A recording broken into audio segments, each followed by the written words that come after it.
What's up, guys? Your boy KMP23 on the YT. I'm back in the video today. I have another 3 trades for you video. And today's participants, today's team is the Denver Nuggets. Jokic has it.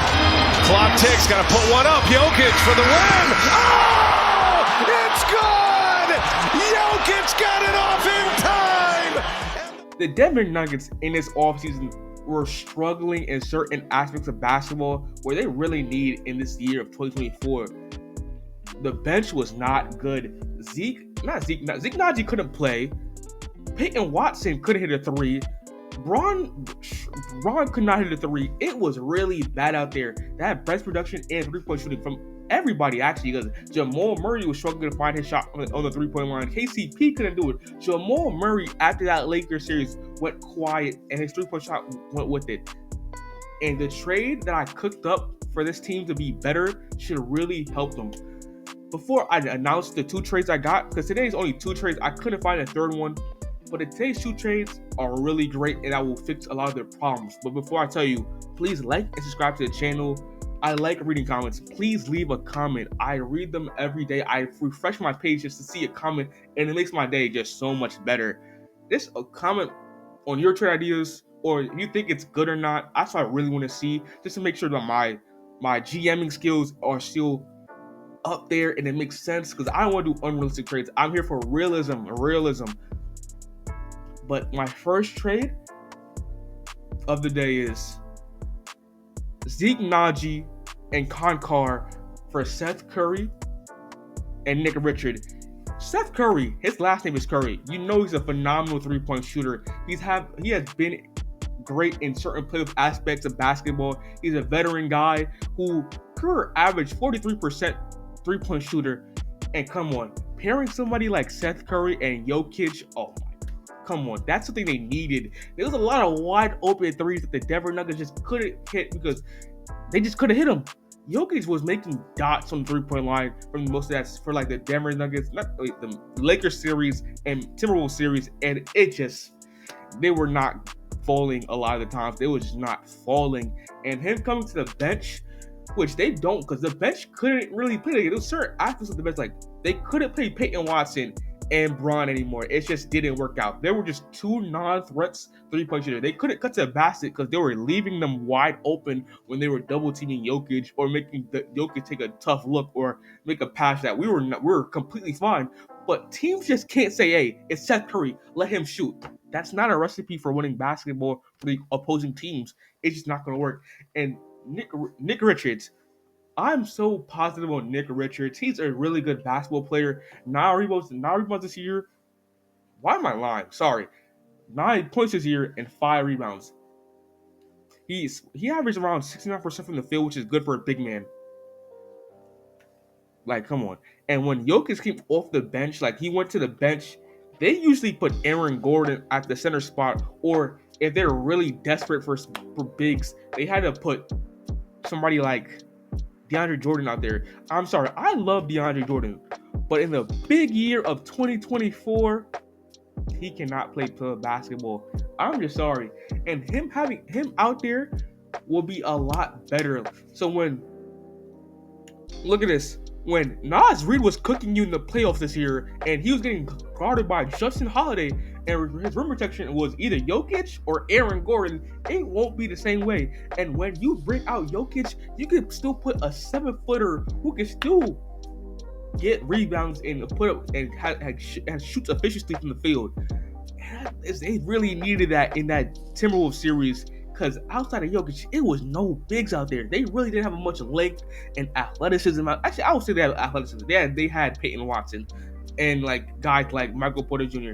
It was just the bigs. It was just really nobody out there. And Aaron Gordon was sitting there trying to guard Cat. So it was struggling out there. Like putting another big behind Jokic so it doesn't look bad, like bad basketball, would be perfect, in my personal opinion. And then the Charlotte Hornets, they get to get a first-round pick. They get a first-round pick. That's all they really need, because I don't know what their plan is exactly. They're selling and rebuilding, but they have LaMelo Ball in their team. But taking a first-round pick. That's going to be good for them. They don't have to pay Nick Richards. They can have let Mark Williams grow and let him play 35 minutes a game, because Mark Williams is actually good at basketball. They just need him to get the minutes, and him averaging 30 minutes per game would be phenomenal for his career and his development. On to the next trade. The last trade of the day is my first time ever really doing a 3-team trade. 3 people need to involve to get to the trade. Since the Denver Nuggets are over the second apron, and I'm not gonna lie, the second apron is so stupid. It was really unnecessary to do this to teams. It really hurts small market teams like the Denver Nuggets, and it's really hard to trade people. You have to do 2-for-2 trades. You can't do 2-for-1. It was difficult. I was struggling out here.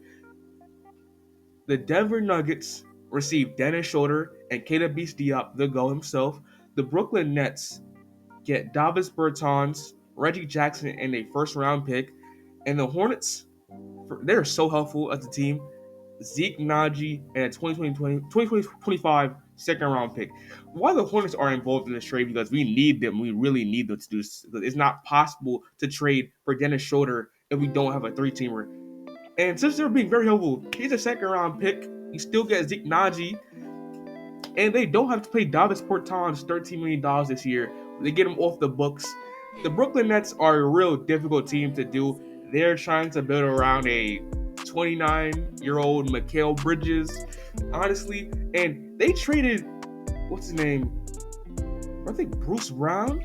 Oh, yeah, I think they traded for Bruce Brown. They gave up Dennis Schroeder, and that was a straight up deal. There was not a second round pick involved or first rounder involved. So that means they get Dennis Schroeder off their books and get a first rounder. I don't think they're gonna say no to that deal. The Dennis Schroeder's not in their future. He wasn't really that good for them as a starting point guard. So I think they would just take the first round pick and just say, hey, we had a first round pick for a guy that we didn't really want on his team anymore. And the Denver Nuggets get a backup point guard who is like I said, facilitates the offense, scoring. His best year is in the NBA. His most efficient and best year. He had a year where he averaged 19, but in OKC in 2018-2019, coming off the bench, he was averaging 18.9 points a game, and he was shooting the best of his career. He was damn near shooting 50% from the field. This year, he was still pretty productive, and I'm like, his best years are coming off the bench. He's coming off the bench on a championship caliber roster. I think in his head, he has to realize your best value is coming off the bench. You starting is not winning you championships. Bro, you want to get paid this offseason? You become a backup point guard. You get to play with Nikola Jokic, and you run that bench unit like legit.